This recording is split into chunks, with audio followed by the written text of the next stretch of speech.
And now, Michigan Reimagined with Chris Buck.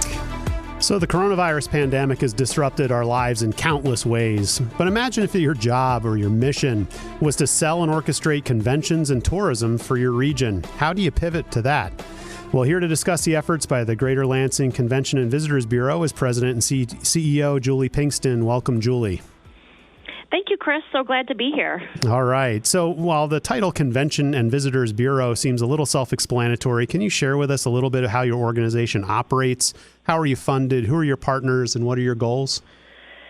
Well, certainly, we are kind of a mysterious organization sometimes because a lot of the work that we do involves working outside of this community. So we do a lot of our advertising and promotion in markets outside of the area to bring people to our community. So we want them to travel here, visit here, attend events here, and then go back to their communities and have left their money while they were here. So we're a 501c6 organization and governed by a board of directors. So I think a lot of people also think we just represent Lansing, but very clear that we are the greater Lansing area. So we represent the entire Tri-County region here in our area. So from Mason to St. John's and everything in between. So we're happy to have everyone included in our umbrella of tourism promotion. Makes sense. Okay. So what types of products or places do you promote? So we definitely work closely with our hotel partners. The best way to bring the most economic impact to the community is for people to stay overnight. So we work to fill hotel rooms, but we also work extremely close with all of the local attractions, theaters, things to do, so such as the Wharton Center. A lot of people travel from around the Midwest to go to shows at the Wharton Center when they're having those, which isn't right now. But so we have a lot of connectivity with anything that there is to see, do, and experience here in the region, including our very robust slate of festivals usually that take place. Right. Okay. And I know you've been with the Bureau for a while, but you recently had a title change. Is that correct? Well, that is correct. You're right. I've been here 27 years. We started as an organization for me when we had 11 people and a modest budget. And now we have, before the pandemic, we had 28 people and very connected through the community. So I, on March 11th, at the very, very beginning of the pandemic, became president and CEO for the organization. So I think it was good timing, but bad timing for personal nature, but a really good timing to be able to do new things as the leader of the organization, but also have enough experience and knowledge of the community and the organization to lead us through what we're going through right now.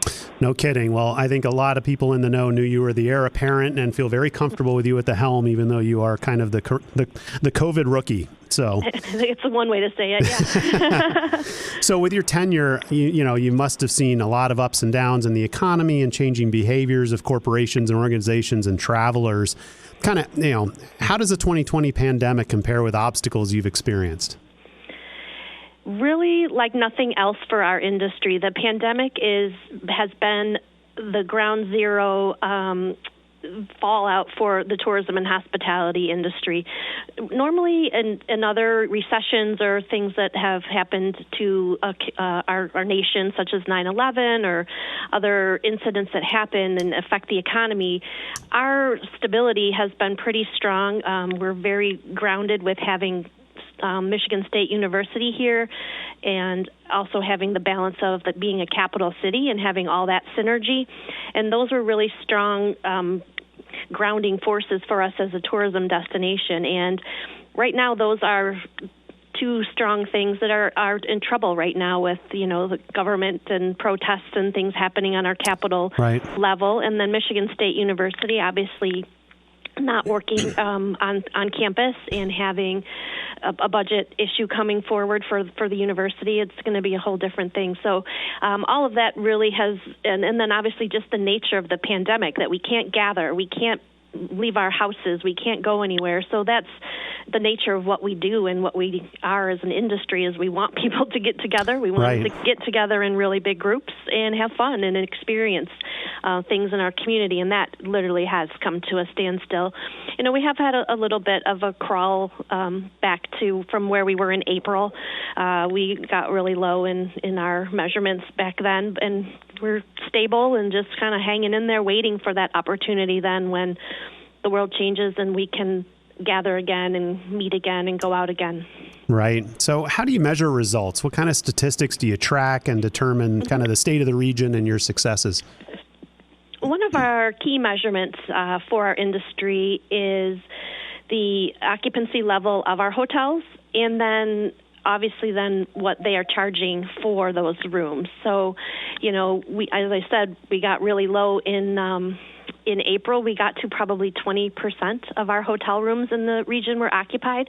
So we have 5,000 hotel rooms, and only 20% of them were occupied. And a lot of those were people that were quarantining or, needed first responders, just needed a place to stay.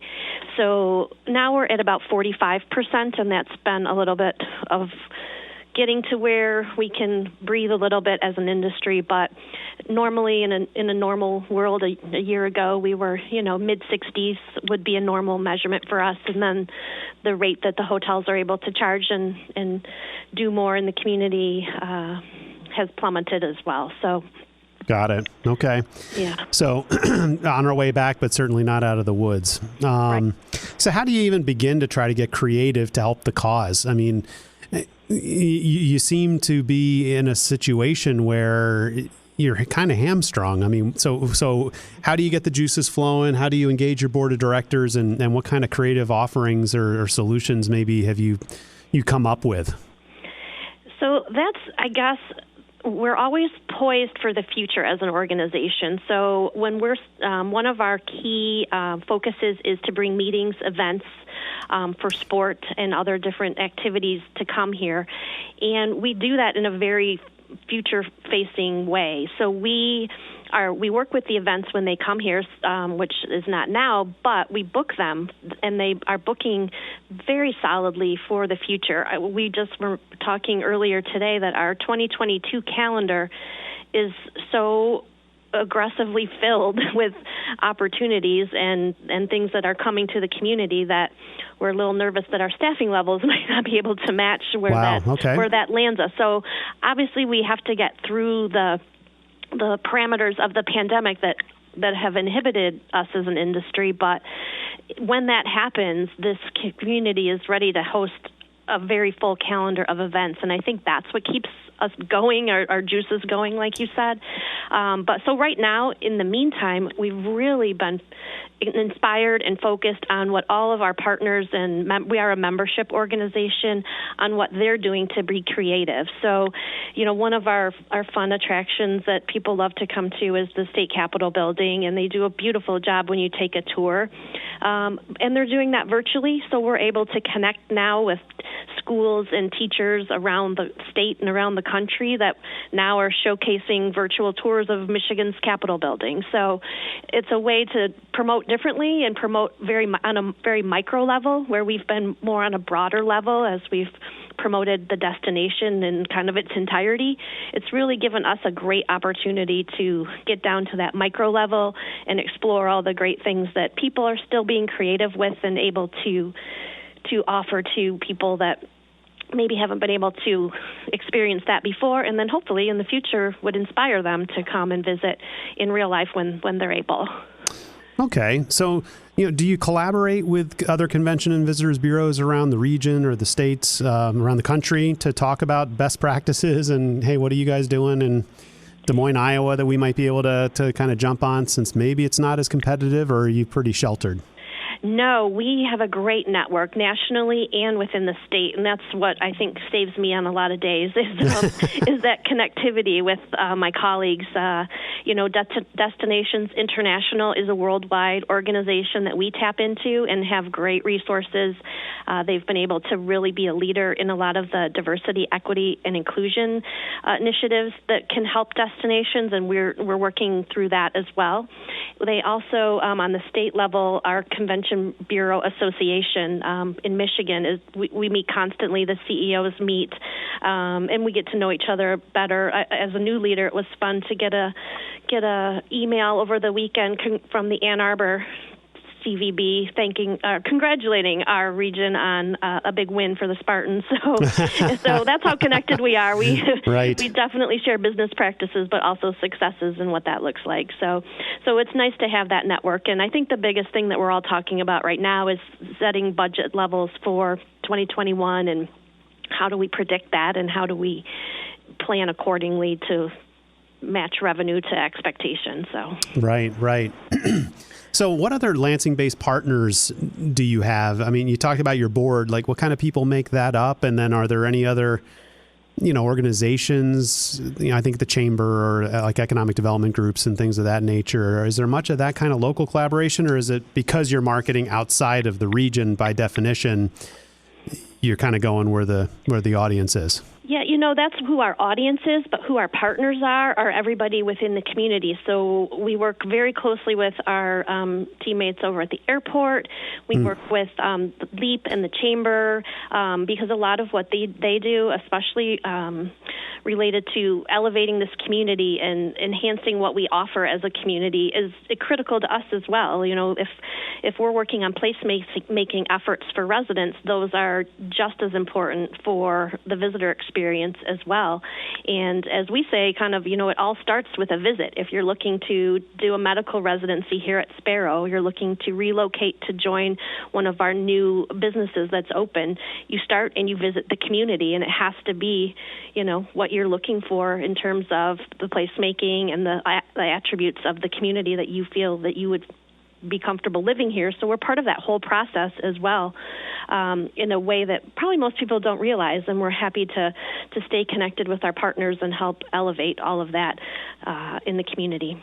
Okay, and it feels like, pre-pandemic, the momentum for all of that placemaking and cool places to visit was really on fire, and I'm hopeful that we can keep that up during and post-pandemic. And you touched on this a little bit, but is there anything else that makes Lansing unique during the struggle? I mean, do we have any true advantages or value propositions to earn more conventions and tourisms outside of the state government in Michigan State? Yeah, so as things start to open a little bit more, hopefully soon, I think the greatest advantage, and we see this for as long as we have existed, is Lansing Central location is just a key asset for people to come here easily. I personally do it. My sister lives on the west side. My parents live on the east side. We all meet here in Lansing. So right. We're that middle ground where we're going to go to a restaurant and meet, and so that just adds business to our community. And so when you're looking at that on a very large scale with conventions and meetings and sporting events, Lansing's the easy destination to arrive to. So I think especially as we're coming forward from the pandemic, that our central location in the state is a huge asset more than ever. And that's what, people don't want to travel far and maybe, want to keep it closer to home. And that's what we are as a destination. So I think we're able to leverage that a lot more than we ever have. Right.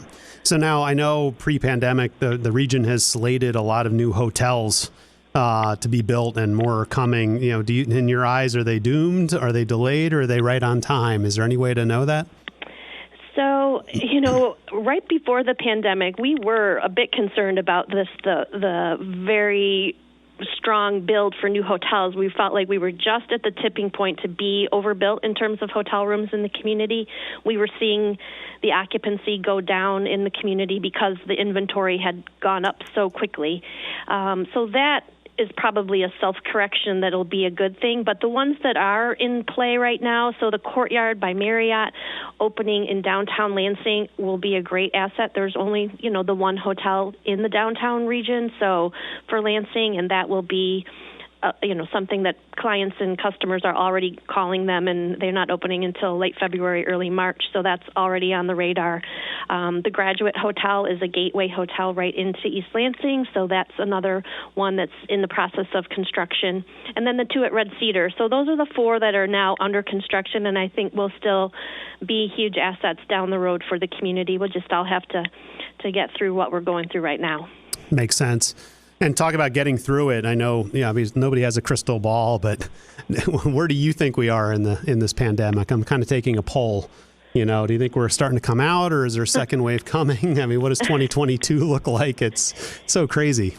Any thoughts? So that is a great question. We had a lot of optimism about a month ago when we could have gatherings of 500 or more people, and then this little wave hit again for the fall, and it looks like it took us down to now we can only gather for events and meetings for 50 people. So, we are on a roller coaster, so it's hard to predict where the roller coaster will take us next. I hope it doesn't do one of those spirals and flip us upside down, but we'll take with the ups and downs. And our industry predictions are that our occupancy nationwide will be coming forward in 2024 to 2025 to get kind of that back to normal. So that's a ways, but baby steps will get us there. No doubt. Well, can you remind everyone how to get in touch with the Greater Lansing Convention Visitors Bureau? What's your website? Oh, absolutely. It's the easiest one to remember. It is lansing.org. Lansing.org. That's quick and simple. It is. A lot of assets on there for everyone to know what's going on and find restaurants, find out how to connect with our local businesses. Excellent. We've been speaking with President and CEO Julie Pinkston. Thanks so much for joining me today, Julie. My pleasure. Thank you.